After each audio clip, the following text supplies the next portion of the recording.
Welcome. Let's look at polynomials and factoring.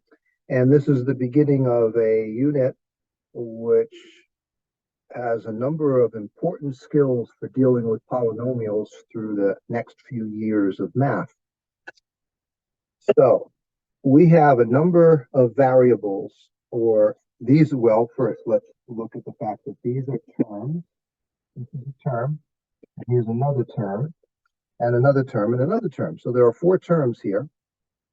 And they are a mixture of numbers and variables.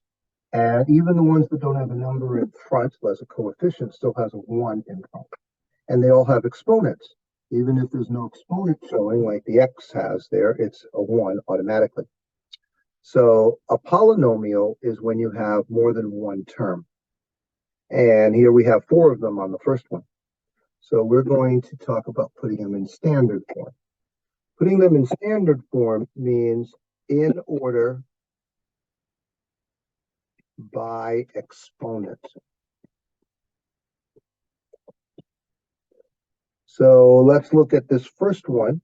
The largest exponent that's there is a 9. Therefore, that term goes first. Negative 2x to the 9th power. That's our first one. Then the next one is the one with the 5th power. So that one goes next. And then we have one that has a 4th power. 7x to the 4th. And we have one with a single variable. And that is put in correct order. We do not include the exponents of the numbers, only of the variables. If there were two variables, like an x and a y, we would add those exponents together in order to see which one was larger. Just in our head, we wouldn't write it down. All right, so that's the first one of these, and all I had to do was move them around and put them in order that way. The next one now, I'm going to do the exact same kind of thing over here. One of them has a 10. The next one has a 3. And then the last one has a 1. And that's all it is. Just put it in order by exponent of the variables. It's an easy thing, but if you don't think about it, then you might forget. And since you're going to have it as a test question, make sure that you work to remember this. Now, the next part of this is to name them.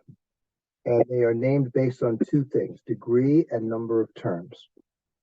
So one thing about number of terms is we can say it as 1 term, 2 terms, 3 terms, 4 terms, 5 terms, 6 terms, 7 terms. But some of them have special names. And the special names for some of them, if they have 1, they are called a monomial, which does make sense because mono means 1, a single term. Binomial means 2, or 2 terms because bi means 2. And trinomial means 3. You need to memorize those 3. All the ones after it, you can just say a 4 terms or 5th term or 6th term, something like that. Polynomial. So let's take a look at this one here. And we see it has an exponent of 9. And we call that a 9th degree. And there are 4 of them. So we would say a 9th degree 4-term polynomial.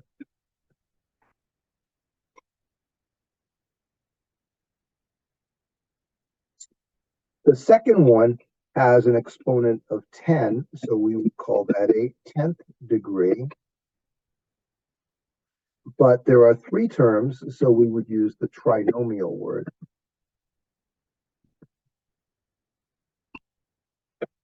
Ninth degree 4-term polynomial, 10th degree trinomial. So make sure you remember monomial, binomial, and trinomial. In the bottom part, we are now going to add and subtract these.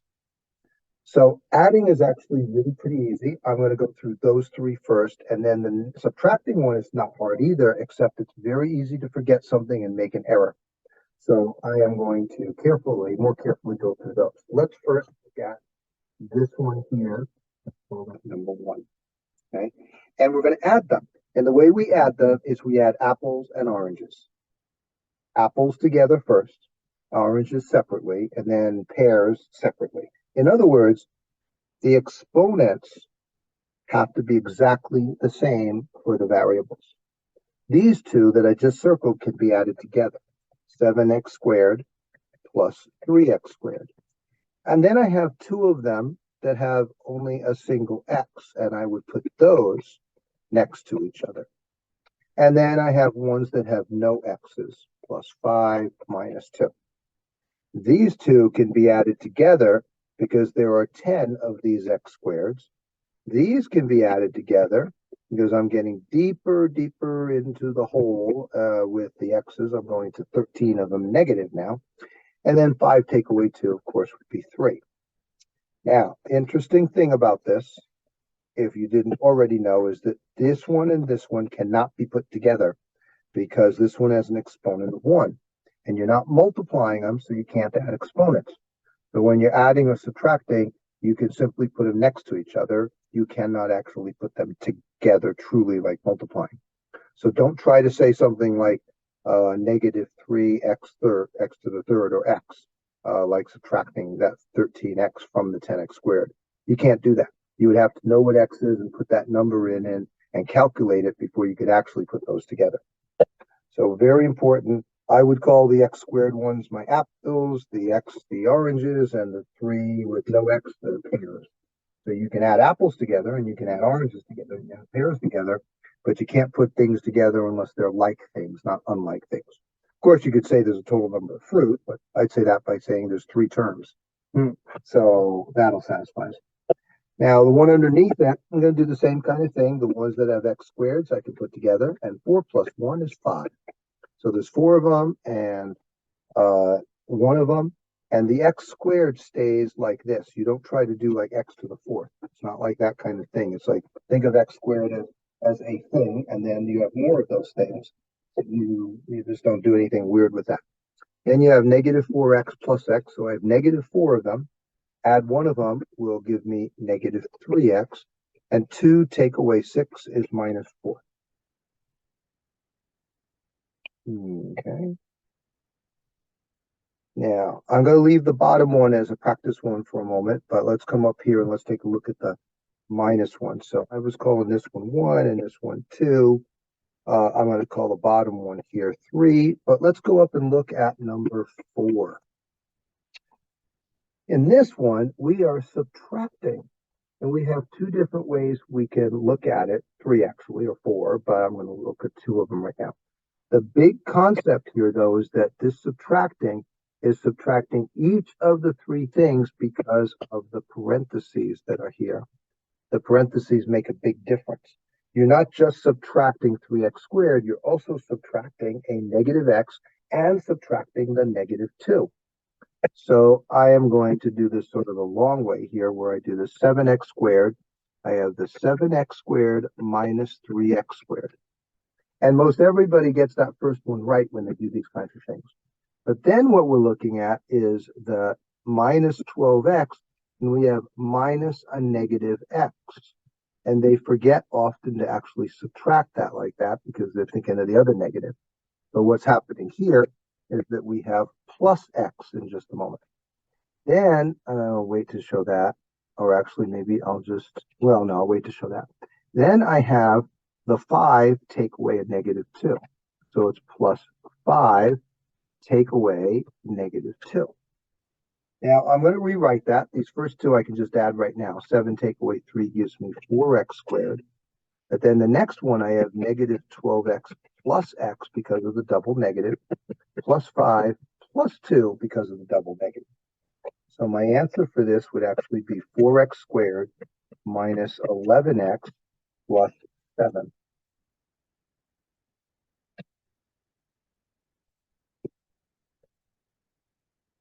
Oops, don't want any of that to disappear like that. Good. Now, there's another way to do it, and I'm going to do that one with this next one. In this first one, what you saw me do was I put together the things that were like terms, but I had to be careful with the double negatives, which is fine. Another way to do this is to take that negative and simply apply it to each and rewrite the whole problem. So I would do that. The first one doesn't actually need any parentheses, so I won't actually put them right now in it.